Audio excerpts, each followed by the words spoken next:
Hey guys, this is Miss Borders, and it's wonderful to sit here and be with you again. We are going to have an interesting topic we're going to discuss, and it's going to be over fossils. To do this, we're going to be reading the book Earth Science Rocks Fossils by Chris Bowman. But first, before we get into the book, I want to ask all of you to come up with to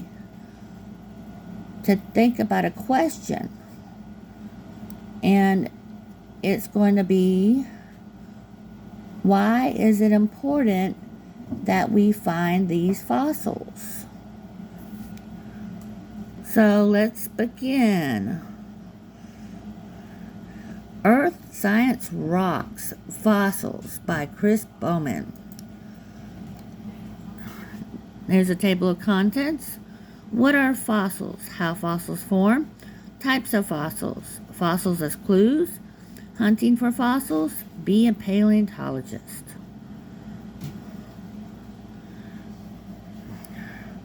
So what are fossils? Fossils are pieces or marks of ancient life. They are thousands to billions of years old. Some fossils are the remains of plants and animals. Others are just traces of them. And like the leaves off this plant. All right. Let's go to the next page. Fossils are found all over the world.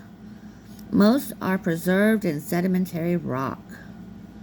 Some are frozen in ice that never melts. Others are stuck in hardened amber. And that's the amber, and it has a little insect in there. Okay. So how are fossils formed? Few plants and animals become fossils. Most decay or are eaten. Remains must be buried to become fossils. That way they do not break down. In the earth layers, earth is made up of the inner core, the outer core, the mantle, and crust. Fossils are found in the crust.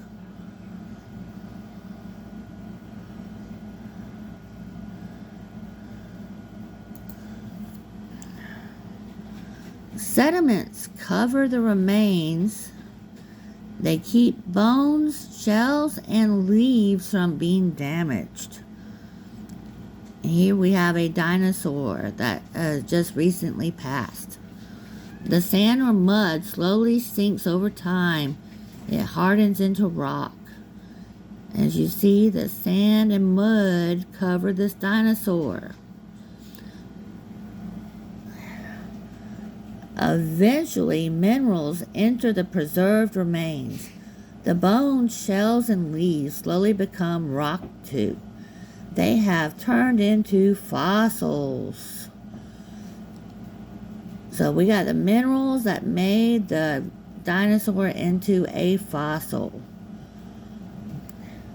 In time, the rock around the fossils erodes. The fossils move to the surface. And how do you think this is eroded? Probably through rain. Some kind of water is going to make this rock erode.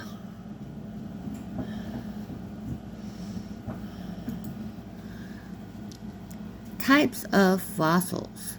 Fossils of bones, shells, and leaves are called body fossils. They are the remains of living things. Trace fossils are marks of living things. Animal tracks, eggshells, and nests are examples. And as you see, there's a dinosaur footprint.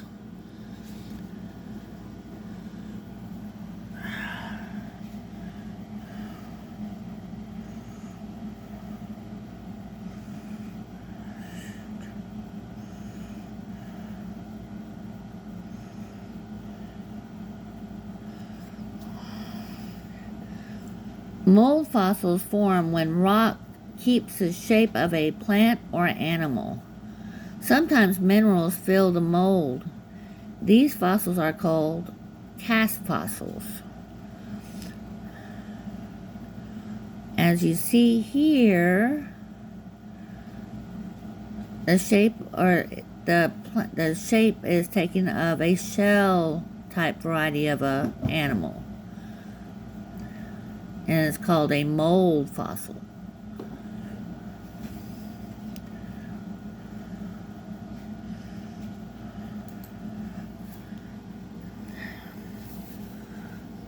Fossils as clues.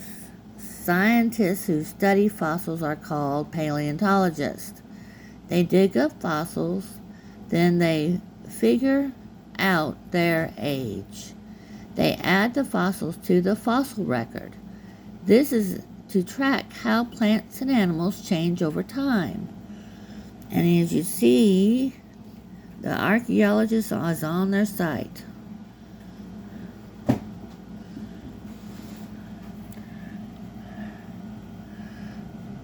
Hunting for fossils.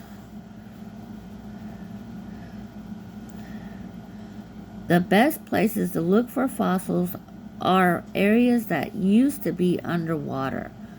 Quarries and coastlines are good spots too. Dig in to discover the past. And as you see, this archaeologist has his little hammer.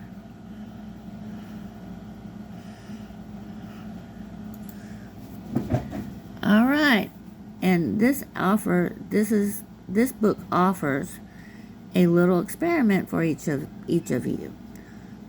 So it's called Be a Paleontologist. It's what you will need: clay, plaster of Paris, and shell. First, you press the shell into the clay and then remove. Make sure the shell's shape and details show. Make the plaster of Paris Mix the plaster of Paris with water, then pour that into the mold. Wait for the plaster to harden, then pull it out to the clay. Pull it out, and you will have made a fossil.